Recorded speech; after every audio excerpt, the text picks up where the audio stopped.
안녕하세요. IT의 진심인 남자 디노입니다. 오늘은 3년 만에 리프레시된 애플워치 7 출시 전에 보는 주요 변화들에 대해 정리해서 여러분들께 좀 알려드릴까 하는데요. 출시 전에 루머로 각지인 디자인으로 변경될 거다 라는 게 지배적이었는데 아쉽게도 여전히 사각사각한 시그니처 디자인으로 쭉 밀 것 같아요. 3년 만에 리프레시 되기도 했으니 한국 출시 전에 무엇이 바뀌었는지 저랑 같이 살펴봅시다.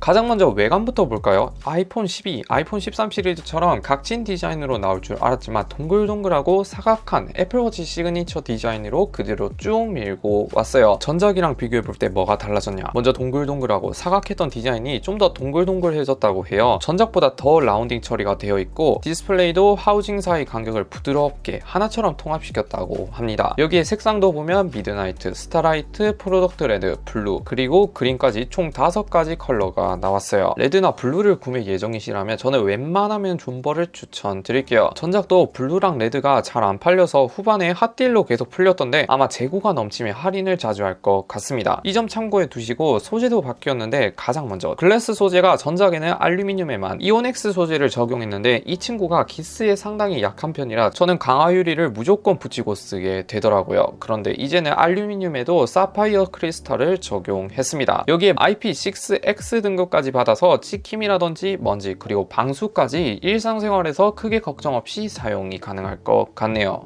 디스플레이도 보면 정말 풀 베젤리스처럼 매우 시원하게 바뀌었더라고요. 전작도 볼만했는데 전작보다 테두리는 40% 감소했고 디스플레이는 무려 20% 정도 더 커졌어요. 그래서 애플 공홈에서 확인해봐도 정말 거대하고 매우 시원하게 보입니다. 그리고 베젤도 거의 없다시피 해서 실제로 보면 시인성이 훨씬 더 괜찮을 것 같습니다. 화면이 20% 정도 더 커졌다 보니 이제는 풀 키보드도 사용이 가능하고 화면 텍스트 또한 50% 더 많은 정보를 볼 수 있습니다. AOD 화면도 실내에서는 전작보다 70% 더 밝게 표시가 된다고 하네요. 그리고 화면이 커졌다 보니 기존보다 1mm 더 늘어난 41mm와 45mm로 구매할 수 있어요. 제품 사이즈 자체는 똑같기 때문에 스트랩 같은 건 구형과 100% 완벽하게 호환이 가능합니다. 이런 호환성은 칭찬할 만하네요.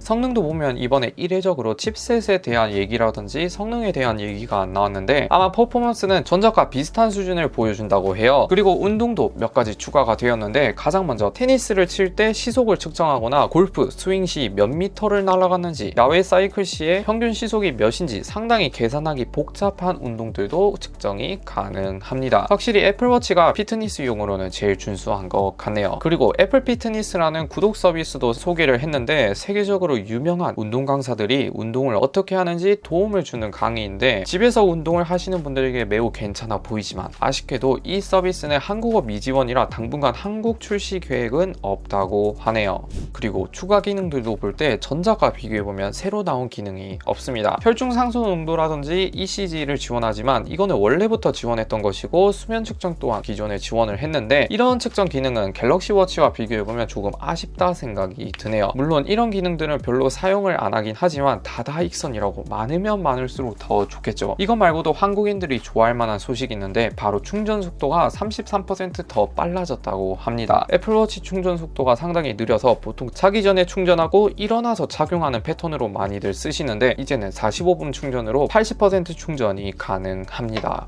그 외 것들도 보면 가장 많이 팔리는 알루미늄 뿐만 아니라 스테인리스 스틸 그리고 티타늄 3가지 소재를 출시한다고 하네요. 아직 정확한 출시 일자가 공개되지는 않았지만 북미는 가을쯤에 구매할 수 있고 한국은 상당히 늦게 출시를 할 것 같네요. 가격은 다행히 동결이 되었어요. 미국 기준 $399 하나로 47만원부터 시작인데 전작과 비슷한 가격으로 구매할 수 있을 것 같습니다. 이렇게 애플워치 7 주요 변화 포인트에 대해 살펴봤어요. 생각보다 별로 안 변했다라는 평도 있고 3년 리프레시 치고는 조금 부실하다라는 의견도 있는데 솔직히 말해서 저도 조금 아쉽긴 하지만 애플이니까 여전히 잘 팔리지 않을까 조심스럽게 예측해 봅니다. 오늘도 영상 시청해주셔서 감사드리고요. 영상 마음에 드셨다면 구독, 좋아요 한 번씩 눌러주시면 매우 감사드립니다. 안녕히 계세요.